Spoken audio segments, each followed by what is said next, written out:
तो स्टूडेंट्स एक और क्वेश्चन करते हैं हम लोग रेखीय समीकरण का।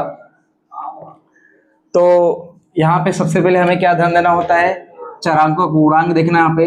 तो यहाँ पे गुणांक 8 और 3 है, तो यानी यहाँ पे ये गुणांक समान नहीं है।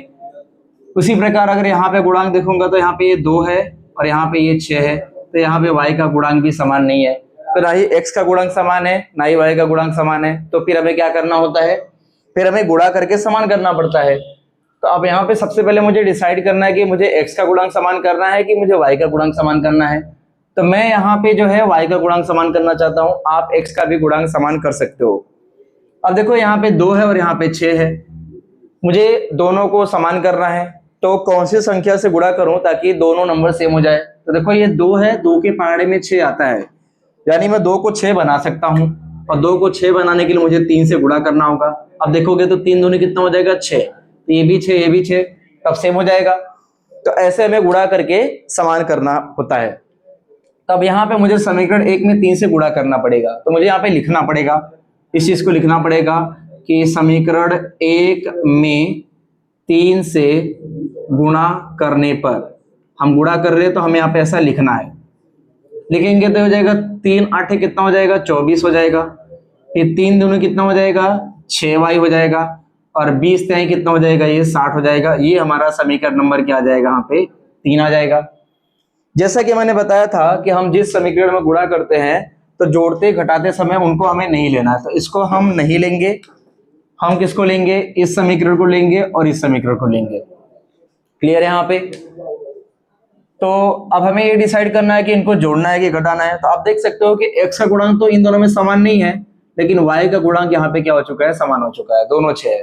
मैंने आपको बताया था कि जो नंबर सेम है उसी का चिन्ह देखना होता है हमें। तो यहाँ पे देखो 6 का चिन्ह यहाँ भी माइनस है और यहाँ भी क्या है, माइनस है।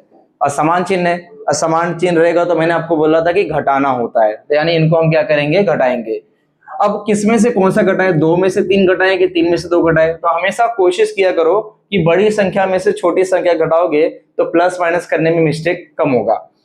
तो ये बड़ी संख्या है, छोटी संख्या, तो मैं इसमें से ये घटाने की कोशिश करूंगा, यानी मैं समीकरण 3 में से समीकरण 2 को मैं यहाँ पे घटाऊंगा। तो मैं यहाँ पे लिखूंगा इसको ऐसे कि समीकरण 3 में से समीकरण 1 को घटाने पर, तो यहाँ पे हम इनको घटाएंगे ऐसे। चलो घटाते हैं फिर।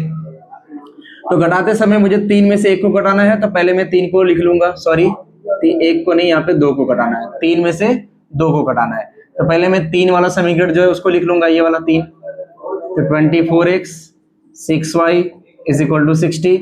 और फिर 2 वाला लिखना है, तो 3x माइनस 6y बराबर -3। हमें इनको घटाना है। और मैंने आपको बताया है कि घटाते समय चिन्ह बदलना जरूरी होता है दूसरे वाले समीकरण का, यानी नीचे वाले का। तो ये इसका चिन्ह प्लस है तो क्या बन जाएगा, माइनस हो जाएगा। ये माइनस है तो ये बन जाएगा प्लस, और ये भी माइनस है तो ये बन जाएगा प्लस। अब देखोगे तो ये -6 है, ये +6 है। नया चिन्ह में देखना होता है, तो माइनस प्लस तो माइनस होता है, यानी घटेगा ये। अब घटेगा तो मतलब ये कैंसिल आउट हो जाएगा, 0 आ गया। तो अब यहाँ पे बात करते हैं हम लोग। ये लिखा है 24x और ये लिखा है -3x, ध्यान रखना है -3x है। और 24 - 3 जो होता है वो होता है 21। देखो बहुत सारे बच्चों को पूरा प्रोसेस पता है कैसे कैसे करना है, जोड़ना घटाना है, लेकिन गड़बड़ कहाँ करते हैं, ये जोड़ते घटाते समय चिन्ह में बहुत सारा मिस्टेक यहाँ पे कर देते हैं। तो ये मिस्टेक नहीं करना है, ध्यान से केयरफुली करना है, गड़बड़ नहीं होना चाहिए यहाँ पे जरा सा भी।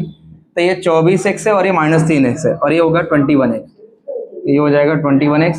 और यहाँ पे देखोगे तो ये 60 है और ये +3 है, और 60 + 3 होता है 63, तो ये आएगा यहाँ पे 63। अब मुझे यहाँ से x निकालना है, तो हो गया 63/21। अब इसको हमें काटना है। तो कौन से पहाड़े में दोनों आता है, वैसे देखा जाए तो 21 के पहाड़े में अगर आपको आता रहेगा 21 का पहाड़ा, तो आप 21 के पहाड़े से डायरेक्टली कट कर सकते हो। नहीं आता तो आप छोटे छोटे पहाड़े से भी कर सकते हो। 7 के पहाड़े में दोनों आते हैं, 7 त्रिक का 21 और 7 9 63। अब फिर से आप 3 के पहाड़े से इसको काट देंगे, 3 एकम 3 और 3 त्रिक का 9, तो ये हो जाएगा आपका आंसर आ गया, x बराबर जो है 3 आ गया है। अब यहाँ पे x का मान मुझे 3 मिल चुका है, तो y का मान निकालने के लिए ये जो मान आया है मैं तीनों में से किसी भी समीकरण में रख सकता हूँ, 1 में भी रख सकता हूँ, 2 में भी रख सकता हूँ, 3 में भी रख सकता हूँ। तो चलो यहाँ पे हम इसको जो है समीकरण नंबर 1 में ही रख लेते हैं। तो मैं लिखूंगा x बराबर 3 समीकरण 1 में रखने पर, तो मैं इसका मान मैं समीकरण 1 में रख रहा हूं, रखते हैं। तो समीकरण में जब मान रखते हैं देखो कैसे रखना है। सबसे पहले हम 8 को सेम लिख लेंगे क्योंकि x का मान मुझे मिल चुका है जो कि 3 आया है। तो इस x की जगह पे हम लोग लिख लेंगे 3, ऐसे ब्रैकेट में लिखना होता है। और फिर -2y, अब बराबर कितना हो जाएगा, ये 20 हो जाएगा। अब इसका गुणा करना होता है हमें, तो 8 त्रिक का हो जाएगा 24 और -2y बराबर कितना हो जाएगा, ये 20 हो जाएगा। क्योंकि मुझे y निकालना तो इसको मैं यहां भेजूंगा। तो ध्यान रखना ये जो -2y है तो ये -2y ही लिखना है। बहुत सारे बच्चे क्या करते हैं, इसको सिर्फ 2y लिखते हैं, जबकि ये तो माइनस है तो ये -2y भी लिखना होगा हमें यहाँ पे, क्योंकि इसको तो हम इधर थोड़ी भेज रहे कि माइनस का प्लस बन जाएगा। तो ये -2y है तो -2y ही आएगा। फिर बराबर, फिर ये 20 लिखेंगे और ये +24 है तो इधर जाके हो जाएगा ये -24। बहुत सारे बच्चे यहाँ पे मिस्टेक करते हैं, इसको 24 - 20 लिख देते हैं, जबकि ये भी गलत है। 20 पहले लिखेंगे हम लोग, फिर +24 होता है, यहाँ पे आके -24 होगा। तो इन बातों का भी ध्यान रखना है। इसी छोटे छोटे मिस्टेक की वजह से तुम्हारे क्वेश्चन के जो सोल्यूशन होते हैं रॉन्ग हो जाते हैं, तो ये सब मिस्टेक नहीं करना है। तो ये -2y एज इट इज आएगा। अब 20 में से 24 घटाएंगे, देखो प्लस माइनस माइनस होता है, नहीं घटाएंगे तो 4 आएगा। लेकिन मैंने बताया है कि आंसर में बड़े नंबर का चिन्ह लगाना होता है, तो बड़ा नंबर 24 है तो 24 का चिन्ह, यानी 20 - 24 होता है वो -4 होता है। क्योंकि मुझे y निकालना है तो ये 2 इधर गुणे में है तो यहाँ पे आके भागे में हो जाएगा, तो -4 और भागे में -2 हो जाएगा, माइनस माइनस कट जाएगा। तो 2 के पहाड़े में 4 जो है 2 बार में आता है, तो y का जो मान है कितना हो जाएगा, ये 2 हो जाएगा। तो हमारा जो फाइनल आंसर होगा x, y, उसका आंसर होगा यहाँ पे 3, 2। तो ये हमारा आंसर यहाँ पे आ चुका है।